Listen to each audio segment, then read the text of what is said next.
तर मागच्या भागात आपण पाहिलं की ओंकारच्या बोलण्यावर सगळे मोठ्याने हसू लागले, पण अथर्व मात्र नेहमीसारखाच गंभीर चेहऱ्याने उभा राहिला. काव्या म्हणाली, कृपया मला मिस देसाई म्हणू नका. आपण माझ्याच वयाचे आहात. काव्या म्हणा. ओमने मिश्किलपणे भुवया उचलून विचारलं, नक्की? आणि मुद्दाम अथर्वकडे पाहिलं. अथर्वचे डोळे संतापाने पेटले होते. मोहना मध्येच म्हणाली, ठीक आहे, आता पुरे. कृपया दोघांनी इथेच जेवण करा. आणि हो, सकाळच्या माझ्या वागण्याबद्दल मला माफ करा. मी खूप घाबरले होते. पण अथर्वजी, तुम्ही माझ्या बहिणीला वाचवलंत, त्याबद्दल धन्यवाद. अथर्व शांतपणे म्हणाला, त्यात माफी मागण्यासारखं काही नाही. तुमचं वागणं अगदी स्वाभाविक होतं आणि जे मी केलं ते माझं कर्तव्य होतं. काव्या, मी तुझ्यावर विश्वास ठेवला नाही, त्याबद्दल माफी मागतो. हे ऐकून ओम थक्क झाला, कारण अथर्व कधीही कुणाची माफी मागत नसे, मग ती चूक त्याचीच का असेना. पण काव्या सरळ म्हणाली, ठीक आहे अथर्व सर. पण मोहना, तू का म्हणालीस की अथर्व सरने मला वाचवलं? खरं तर मी जखमी होण्याचं कारण तेच आहेत. मी स्वतः गुणांशी लढले. मी कराटेमध्ये ब्लॅक बेल्ट आहे हे विसरलीस का? मोहना गोंधळून गेली. तिला काहीच समजेनासं झालं. तेवढ्यात ओमने परिस्थिती हाताळली. तो मनाशीच म्हणाला, हा माझा भाऊ नायक बनण्याची संधी कधीच सोडत नाही. पण यावेळी खरं सांगायचं तर मी त्याच्यावर विश्वास ठेवला होता. असो, त्याची अब्रू राखणंही माझं कर्तव्य आहे. मग तो म्हणाला, खरं म्हणजे तू बेशुद्ध पडल्यावर आणखी काही गुंड आले आणि त्यांच्याशी अथर्वने झुंज दिली. अथर्व पटकन मध्येच म्हणाला, हो, अगदी तेच म्हणणार होतो. काव्या थोडं हसून म्हणाली, ठीक आहे, पण लक्षात ठेवा, तुझ्यासाठी मी मिस देसाई आहे अथर्व सर. काव्याच्या या उत्तरावर अथर्वचा चेहरा जणू विटलेला वांग झाल्यासारखा दिसत होता. ओमकार मनाशी विचार करत होता, अथर्व काव्याच्या प्रेमात पडतोय असं वाटतंय, नाहीतर तो इतक्या सहजपणे तिला माफी का मागेल. संध्याकाळी जेवण झाल्यावर मोहना स्वयंपाकघर आवरत होती, तेव्हा ओमकार तिथे गेला आणि शांत आवाजात म्हणाला, हाय. मोहना थोडं हसून म्हणाली, हाय. पण इथे कशासाठी आलात मिस्टर शिंदे ज्युनियर? ओम स्वयंपाकघरात मोहनाजवळ गेला. तो हलक्या आवाजात म्हणाला, मी फक्त तुझ्याशी बोलायला आलोय आणि कृपया मला शिंदे ज्युनियर म्हणू नकोस. ओम म्हण. मोहना स्मित करून म्हणाली, ठीक आहे मग, ओम. ओमने थोडं मिश्किलपणे म्हटलं, तू खरंच खूप स्मार्ट आणि बोल्ड आहेस. मोहना आत्मविश्वासाने म्हणाली, हो, मला माहीत आहे ते. ओम मनातच कुजबुजला, ही तर मला नीटसा भावही देत नाही, माझ्याकडे काय लक्ष देणार. मोहना लगेचच विचारते, काही बोललास का? ओम पटकन म्हणाला, नाही नाही, तसं काही नाही. तसं तू सिंगल आहेस का? मोहना थोडी चकित झाली. हं? ओमने लगेच माफी मागितली. सॉरी, वैयक्तिक प्रश्न विचारायला नको होता, माफ कर. तो निघायला लागला तेव्हा मोहना थांबवत म्हणाली, खरं सांगायचं तर आजच माझ्या बॉयफ्रेंडशी ब्रेकअप झालं. ओम म्हणाला, ओ सॉरी. पण मनातून तो अतिशय खुश झाला होता. मोहना तडक म्हणाली, सॉरी का म्हणतोस? त्यानेच सॉरी म्हणायला पाहिजे, मूर्ख.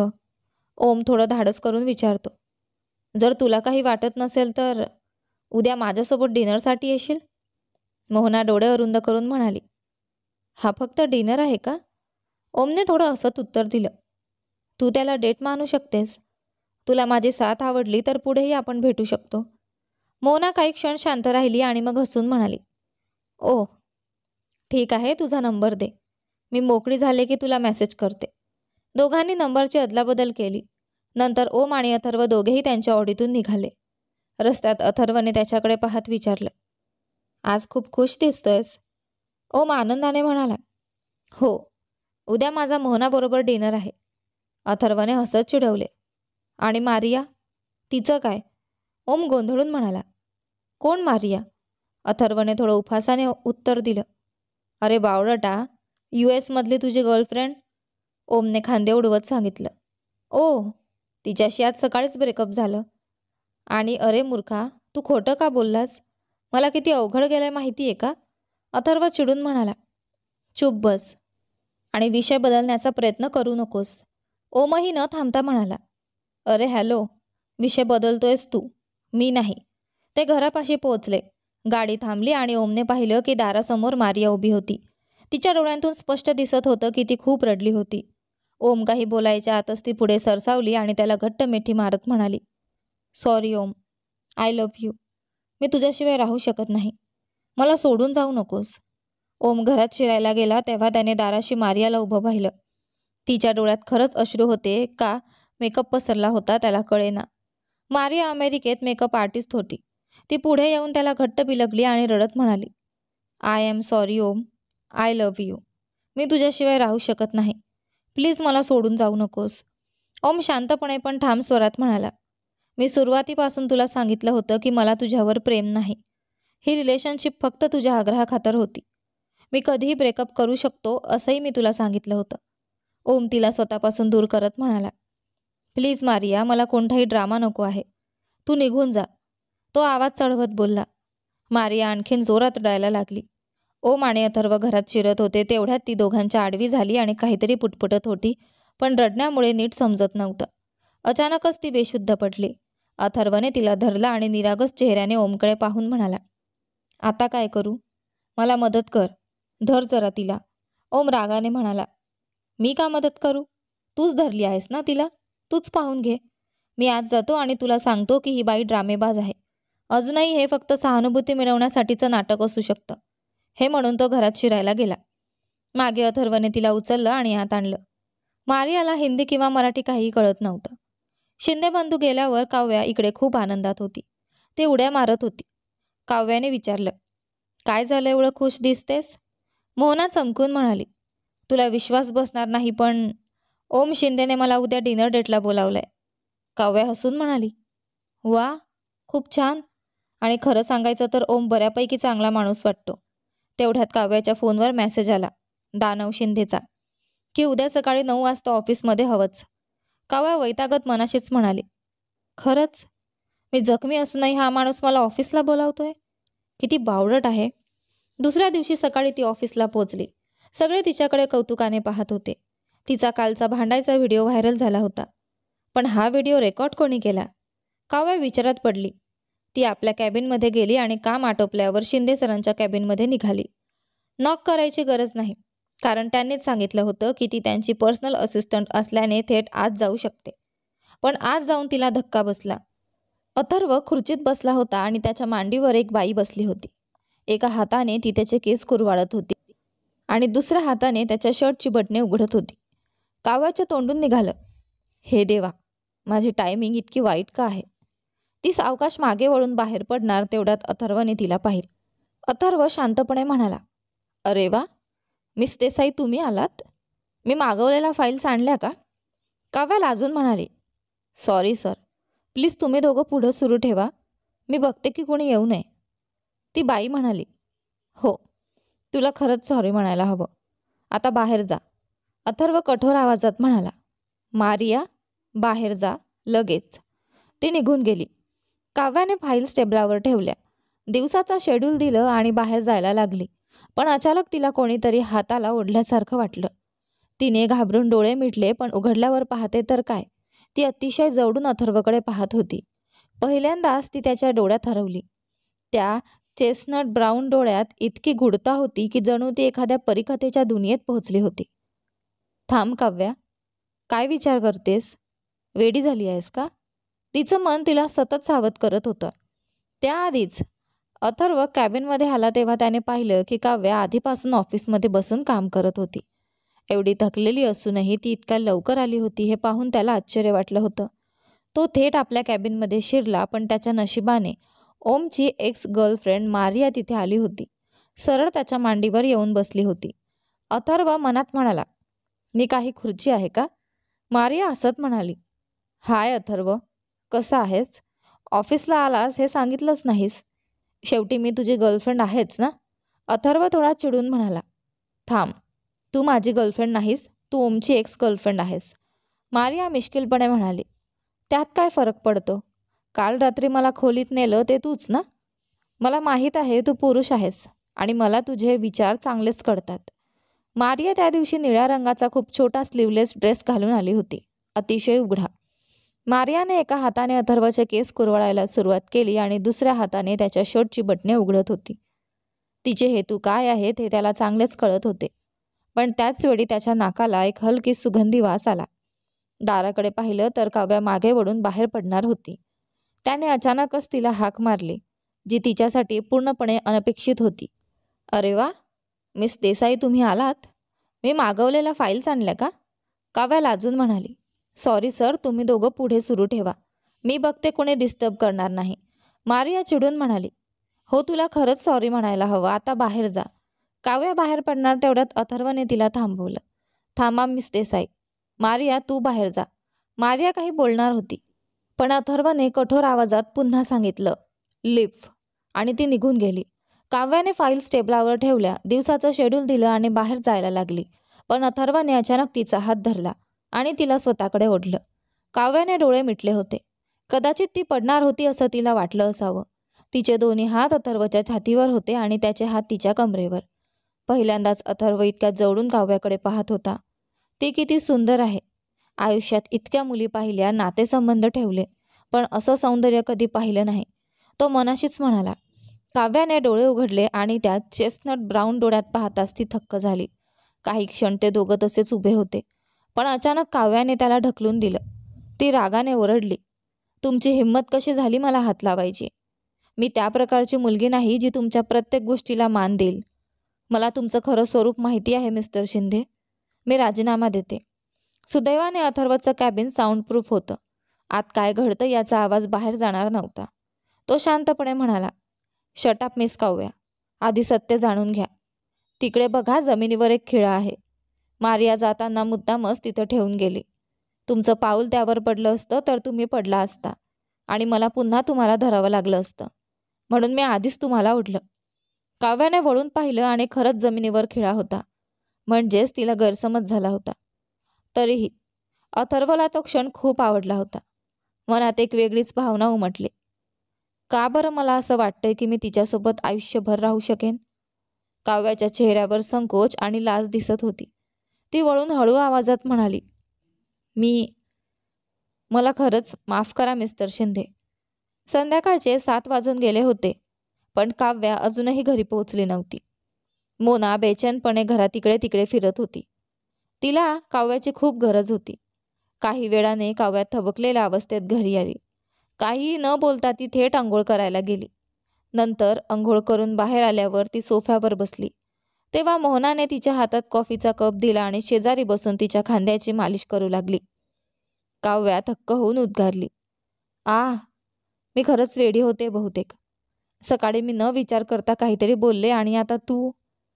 हे स्वप्नच असणार, असं म्हणत तिने स्वतःच्या गालावर चपराक मारली. पण लगेचच तिला जाणवलं की हे स्वप्न नाही तर खरंच घडतंय. ती आश्चर्याने मोहनाकडे पाहू लागली आणि तिला हलवत विचारू लागली, अगं, तू कोण आहेस? माझी बहीण कुठे आहे? माझी मोहना कुठे आहे? मोहनाने हसत उत्तर दिलं, अगं बावळट, मीच मोहना आहे. आणि तू आंधळी झाली आहेस काय? आणि हो, सकाळी काय बोललीस म्हणे? कुणाला? काव्या थोडी गडबडून म्हणाली, काही नाही, काही नाही. तुला काय हवंय? मोहनाने हळू आवाजात सांगितलं. अगं, खरं म्हणजे आज माझी डेट आहे, आठवतंय ना? मला तुझ्याकडून एक ड्रेस हवा होता. काव्या हसून म्हणाली, हो आठवतंय. पण काय झालं? जाणार नाहीस का? मोहनाने डोकं हलवत उत्तर दिलं, नाही, जाणारच आहे, पण मला तुझ्याकडून एक ड्रेस हवा आहे. काव्या त्रासिकपणे म्हणाली, मोना, माझं कपाट भरलेलं आहे साड्या, सलवार सूट आणि फॉर्मल कपड्यांनी. तरीही तुला माझ्याकडून ड्रेस हवा आहे? मोनाने आग्रह धरला. हो, मला तुझ्याकडूनच हवा आहे, प्लीज. काव्याने शंकेने तिच्याकडे पाहिलं, पण शेवटी तिने मोहनाला आपल्या खोलीत नेलं. त्यावेळेला 7 वाजून अर्धा झाला होता. कपाट उघडल्यावर मोना थोडी आश्चर्यचकित झाली. माझी बहीण इतकी बोरिंग आहे, ती मनाशीच म्हणाली. तरी कपाटात काही वेगळे आणि सुंदर कपडे होते. त्यातून मोनाने एक निवडला आणि बदलून बाहेर आली. खरं सांगायचं तर ती वाईट दिसत नव्हती आणि मग अजिबात वेळ न घालवता ती थेट रेस्टॉरंटकडे निघाली. इकडे ओमच्या दृष्टिकोनातून 8 वाजायला आले होते, पण ती अजून आली नव्हती. वेळ तिने 7:30ची दिली होती आणि आता 8 वाजले होते. ती खरंच येणार आहे का, की फक्त मला छळण्यासाठी टायमिंग दिलाय? ओम मेन्यू कार्ड पाहत बसला होता. तेवढ्यात कुणीतरी हाक मारली, ओम.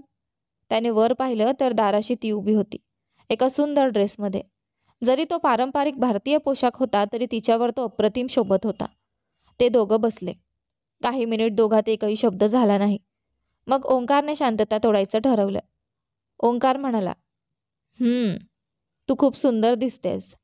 मोहना थोडी अचंबित झाली. हं? ओ थँक्स. ओंकार पुन्हा म्हणाला, तुला काय खायचं आहे? मोहना हसत म्हणाली, काहीही चालेल, मी काहीही खाऊ शकते. ओंकारने मान डोलावली. ठीक आहे, मग मीच ऑर्डर देतो. ऑर्डर दिल्यानंतर ते गप्पा मारत बसले. हळूहळू मोहना ओंकारशी मोकळी झाली. ते बोलत हसत बसले आणि ओंकारला तिचं हसणं खूप आवडत होतं. का हे त्यालाही स्वतःलाही समजत नव्हतं. ते दोघं जेवणाची वाट पाहत होते तेव्हा अचानक सगळ्यांनी धसक्याचा आवाज केला. ओंकारने लक्ष दिलं नाही, कारण त्याचं संपूर्ण लक्ष मोहनाकडे होतं. पण तेव्हाच त्याला खांद्यावर कोणीतरी हात ठेवलेला जाणवला. त्याने मागे वळून पाहिलं आणि मोहनाच्या चेहऱ्यावरचे विचित्र भाव पाहिले. त्याने मागे पाहिलं आणि मारिया?